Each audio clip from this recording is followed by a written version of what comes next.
বল্টুর স্যার তাদেরকে বলল, তোমরা সবাই কালকে বাড়ির 3জন লোকের কাছ থেকে 3টা বিদেশি ফলের নাম শুনে খাতায় লিখে আনবা। বল্টু বাড়িতে গিয়ে বাবাকে জিজ্ঞেস করলো, বাবা একটা ফলের নাম বললো তো। বাবা বললেন, তোর এইসব আজাইরা পেঁচাল শোনার সময় নাই। বল্টু এটা লিখে নিল।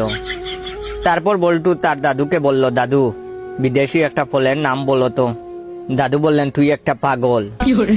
বল্টু তাও লিখে নিল। এরপরে বল্টু তার ভাইয়ের কাছে গেল, গিয়ে বলল, ভাইয়া একটা ফলের নাম বললো তো। তার ভাইয়া বলল, তোর কথা শোনার সময় নাই, আমার গার্লফ্রেন্ডের সাথে দেখা করতে যেতে হবে। বল্টু এটাও লিখে নিল। পরের দিন বল্টু গেল স্কুলে। বল্টুর স্যার বলল, বল্টু তুমি বাড়ি থেকে যে 3টা ফলের নাম লিখে আনছো সেগুলো বলো। বল্টু বলল, তোর এইসব আজাইরা পেঁচাল শোনার সময় নাই। স্যার রেগে গিয়ে বললেন, কি তুই আমাকে চিনিস? বল্টু বলল, তুই একটা পাগল। স্যার বললেন, কি? চল তোরে প্রিন্সিপালের কাছে নিয়ে যাব।